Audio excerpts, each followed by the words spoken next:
We spend our lives building highly predictable, structured plans for the future. We sketch out the exact steps required to avoid making a mistake. From an early age, we are taught to fear the deviations. Going off script, facing public rejection, or confronting our own mortality are treated as tragic missteps, the ultimate enemies of progress. Then there is Steve Jobs. He didn't build his legacy by safely avoiding disaster. Instead, his entire trajectory was defined by experiencing the exact thing society fears most, which presents an interesting paradox. What if the sudden destruction of your carefully laid plans isn't the tragic end of your story? What if it is the mandatory prerequisite for your actual success? In 2005, Jobs delivered a commencement address at Stanford University that mapped out an operational framework proving exactly this. He summarized his entire life through 3 distinct stories. These stories suggest that building something lasting requires navigating the total destruction of your original path. The first story focuses on his time at Reed College. He enrolled in a highly expensive, extremely traditional academic program, completely draining the life savings of his working-class parents.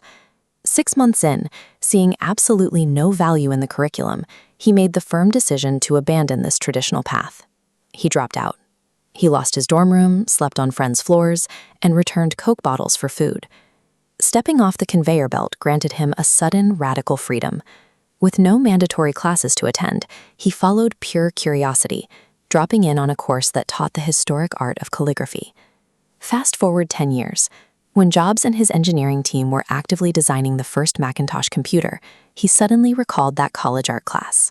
He programmed multiple typefaces and proportionally spaced fonts into the machine, introducing high-end typography to personal computing for the first time. You cannot connect the dots looking forward. Abandoning a linear, predictable path allowed him to collect the unique, seemingly disconnected dots he would need later.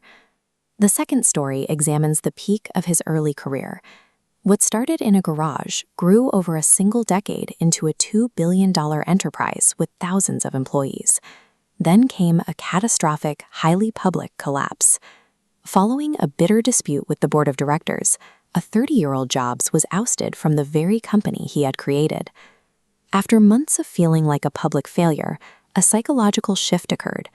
The restrictive heaviness of being successful gave way to the liberating lightness of being a completely new beginner all over again. This loss sparked a period of creative destruction. The rigid structure of his past was dismantled, allowing for a far more agile approach. These freed resources allowed him to launch new ventures. Over 5 years, he founded Next and a small animation studio. That small animation studio would go on to create Toy Story, proving that full-length computer-animated films were commercially viable and establishing a standard for the industry. Jobs later described being fired as a bitter but necessary medicine that cleared away his ego to make room for a higher level of innovation. The final story introduces the ultimate threat. Jobs received a diagnosis of a rare pancreatic cancer, and his doctor explicitly instructed him to go home and prepare for imminent death. Instead of treating mortality purely as an emotional tragedy, he used it as a tool for filtering life choices. Facing death strips away external expectations, pride, and the fear of embarrassment. These concerns fall away, leaving only your authentic inner voice. When you realize that you are already naked in the face of death, there is no logical reason to avoid following your heart. Jobs concluded that death is life's single greatest invention. It clears out the old to make way for the new. Dropping out, being fired, and facing illness each stripped away an existing certainty, forcing a more resilient perspective to emerge. Your own career failures, anxieties, or rejections can be viewed through this same lens. They are often the purges required to make room for your next phase. He closed his address with a simple, iconic directive: stay hungry, stay foolish.